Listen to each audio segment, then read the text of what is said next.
Reacher's spin-off risks diluting Neagley's Mystique and hurting Alan Ritchson's series.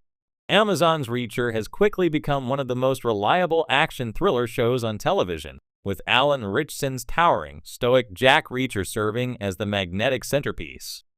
Each season adapts a different Lee Child novel, staying true to the character's mythic loner qualities while surrounding him with an ensemble of allies and adversaries. But among all the supporting cast members, one figure has risen above the rest: Frances Neagley, played with sharp restraint and lethal precision by Maria Sten.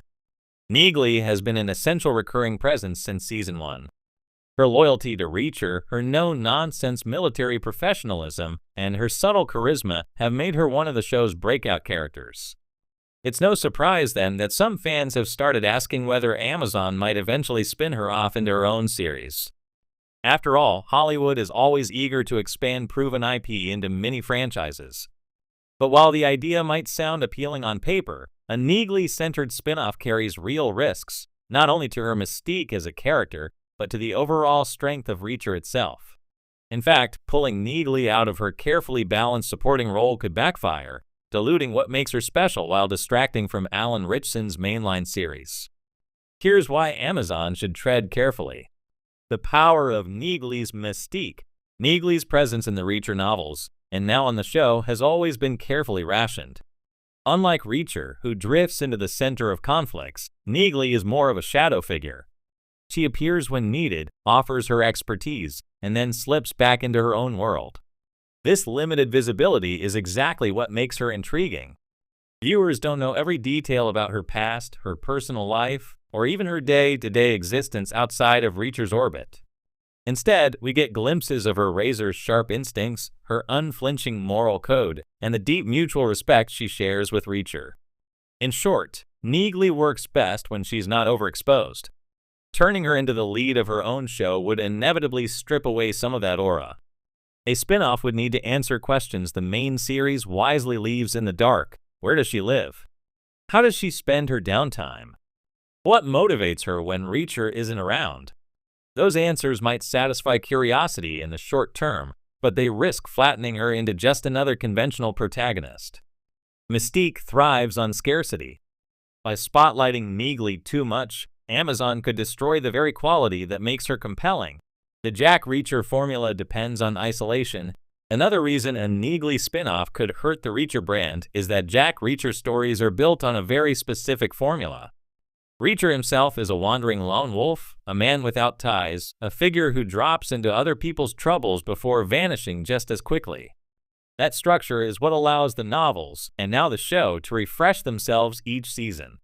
New town, new villains, new allies. Neagley doesn't fit that mold. She's not a drifter. She has a background in private security work, ongoing contracts, and a more structured professional life. Centering a show on her would fundamentally shift the tone of the universe. Instead of pulp-inspired drifter noir, it would risk turning into a more conventional procedural about a tough but principled security expert solving cases. That might not necessarily be bad, but it would dilute the uniqueness of the Reacher brand. Part of what makes Amazon's flagship series stand out in a crowded streaming landscape is its refusal to follow standard formulas. Reacher doesn't build a team or set up shop in one city. He moves like a ghost. By contrast, Neagley's spin-off would almost certainly be more grounded, and therefore less distinctive. Risking comparisons to Reacher, even if a Neagley spin-off were well crafted, it would face an unavoidable problem: direct comparison to Reacher. And that's a battle she can't win. Alan Ritchson's performance as Reacher is singular. His physicality, dry humor, and imposing screen presence give the show a heavyweight central figure who commands attention. Maria Sten is excellent as Neagley, but her strengths lie in subtlety, restraint, and quiet steeliness. Those qualities work brilliantly in a supporting role, but can they sustain a whole series? A spin-off would put immense pressure on Sten to carry the same kind of narrative weight Ritchson does.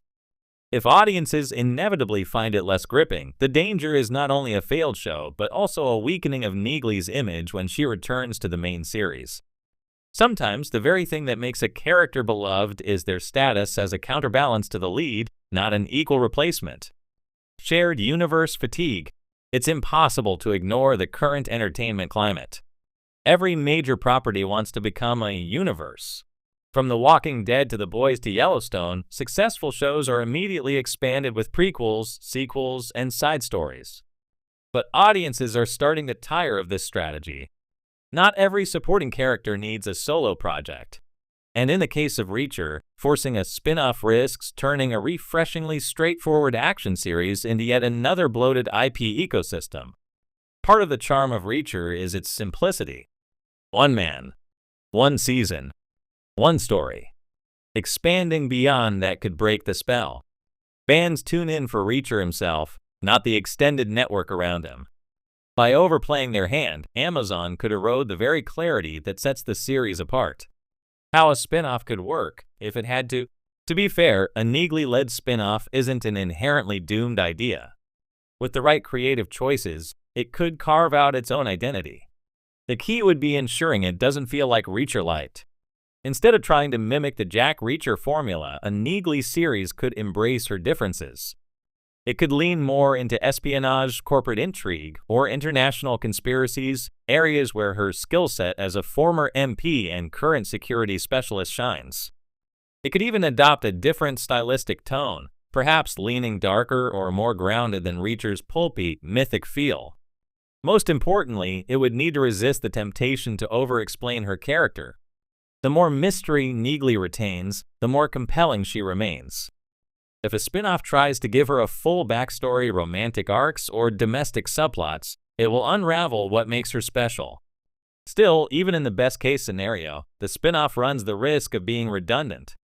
Do audiences really need 2 Amazon shows about ex-military operatives investigating shady organizations?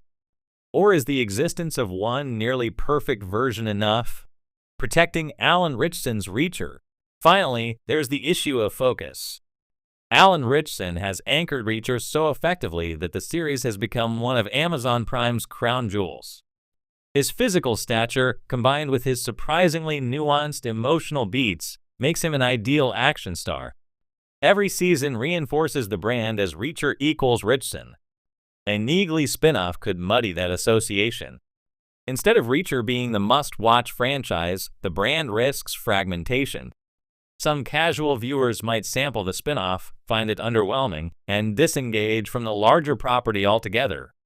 Worse, marketing a second series under the Reacher umbrella could steal attention from the flagship show, diminishing its sense of event-level prestige. For Ritchson's career and Amazon's long-term investment, it's better to keep Reacher tightly focused on him. Supporting characters like Neagley should enhance the main series, not siphon off into their own competing projects. Why Neagley works best where she is? The truth is, Neagley already has the best of both worlds. She appears often enough to feel like an indispensable part of Reacher's life, but not so often that she loses her mystique. She provides continuity,